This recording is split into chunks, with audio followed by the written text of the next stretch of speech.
Good morning students. Students, आज दोबारा से हमारी हिंदी रीडिंग क्लास है। ओके, तो हिंदी रीडिंग क्लास में जो आज हम दूसरी कहानी पढ़ने जा रहे हैं वो कौन सी है? उसका नाम है असली माँ। ओके, आज हम असली माँ की कहानी पढ़ने जा रहे हैं। ओके, आप भी मेरे साथ रीड करिएगा। चलिए स्टूडेंट्स, अब हम कहानी को रीड करना स्टार्ट करते हैं। ओके, चलिए। कहानी है हमारी असली असली माँ। ओके, असली माँ की कहानी को हम पढ़ना स्टार्ट करें। चलिए हम फर्स्ट अपनी लाइन को रीड करेंगे। एक एक बार दो स्त्रियां एक बच्चे के लिए झगड़ रही थी। एक बार क्या हुआ, वहां पर दो स्त्रियां एक बच्चे के लिए ही लड़ रही थी। Okay, second paragraph. प्रत्येक स्त्री का यह दावा कर रही थी कि वही उस बच्चे की असली माँ है। ओके, प्रत्येक मतलब कि क्या होता है? हर एक स्त्री, प्रत्येक मतलब कि दोनों जो स्त्रियां थी वो दोनों कह रही थी कि यह मेरा बच्चा है, वो कह रही थी ये मेरा बच्चा है। ओके, लेकिन ये नहीं पता था कि असल में वो बच्चा किसका है। Third paragraph. जब किसी तरह झगड़ा नहीं सुलझा तो लोगों ने उन दोनों को न्यायाधीश के सामने पेश किया। किसी भी तरह से उन लोगों ने देखा कि यह झगड़ा नहीं सुलझ पा रहा है, तो उन्होंने क्या किया, वो वहाँ पे न्यायाधीश के पास ले गए। न्यायाधीश मीन्स क्या होता है स्टूडेंट्स? जैसे कि जब हमको जैसे कि जब हमको कोई न्याय नहीं मिलता, जब समझ में नहीं आता कि हम क्या करें, तो हम कोर्ट जाते हैं ना। कोर्ट में जो फैसला करते हैं उन्हें हम कहते हैं न्यायाधीश, मतलब इंग्लिश में जिसे हम कहते हैं जज। ओके, उनके सामने उन्हें पेश किया गया। ओके, न्यायाधीश, सेकंड पैराग्राफ। न्यायाधीश ने ध्यानपूर्वक दोनों की दलीलों को सुनी। न्यायाधीश ने क्या किया? ध्यानपूर्वक उन दोनों की बातों को सुना। नेक्स्ट, न्यायाधीश के लिए भी यह निर्णय थोड़ा करना मुश्किल था, हो गया था। उस न्यायाधीश के लिए भी क्या था, ये निर्णय करना थोड़ा मुश्किल हो रहा था। उन्हें समझ में नहीं आ रहा था कि मैं क्या करूं। दोनों अपनी अपनी जगह दावा कर रही हैं, ऐसे तो समझ में नहीं आएगा ना कौन किसका बच्चा है। तो उन्होंने बोला समझ मुश्किल हो रहा है कि इस बच्चे की असली माँ कौन है। ओके, फिर थर्ड पैराग्राफ।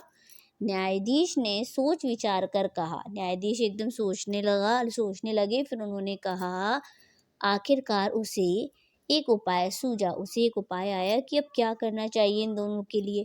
तो उसने अपने कर्मचारियों को आदेश दिया, मतलब कि उसके जो आसपास जो लोग कर्मचारी होते हैं, काम करने वाले लोग होते हैं, उन्हें क्या किया, उन्होंने आदेश दिया कि इस बच्चे के 2 टुकड़े कर दो। उन्होंने कहा इस बच्चे को काट दो, इसके 2 टुकड़े कर दो और दोनों को एक-एक टुकड़ा दोनों स्त्रियों को दे दो। और उसने कहा कि दोनों को एक-एक टुकड़ा दे दो, क्योंकि उसमें क्या हो रहा था, क्योंकि वो कह रही थी मेरा बच्चा है, वो कह रही थी मेरा बच्चा है। तो उसने कहा एक काम करो, इस बच्चे को ही काट दो और दोनों को एक-एक टुकड़ा दे दो।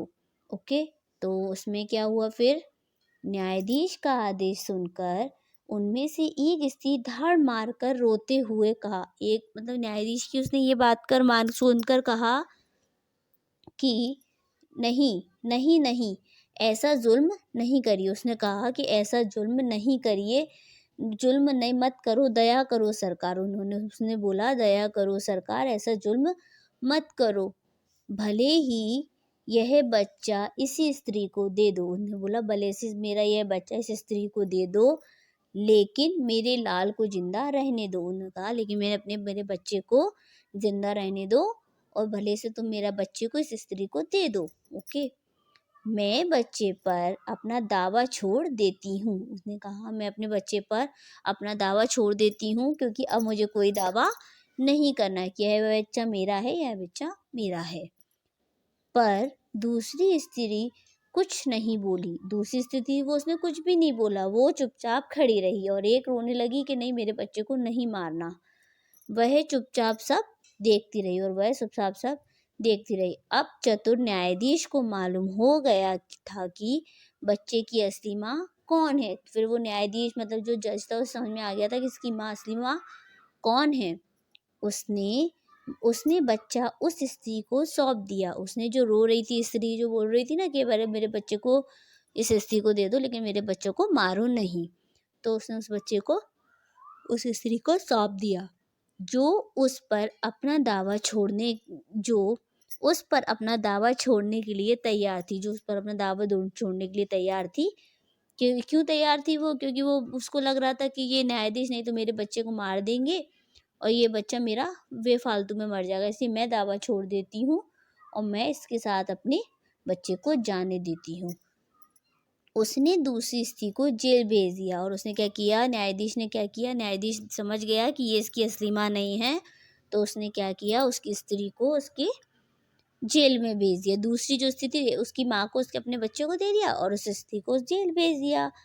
उसके बाद हम इसकी जो मोरल ऑफ द स्टोरी है, मतलब जो पूरी जो कहानी है, उससे हमें क्या सीख मिलती है, क्या शिक्षा मिलती है? तो सच्चाई की सदा विजय होती है। जो हमेशा सच बोलते हैं उनकी सदा विजय होती है, उनकी सदा जीत होती है। स्टूडेंट्स, आप भी इस कहानी को अच्छे से पढ़िएगा और वीडियो बना करके मुझे सेंड करिएगा। Okay, thank you everyone.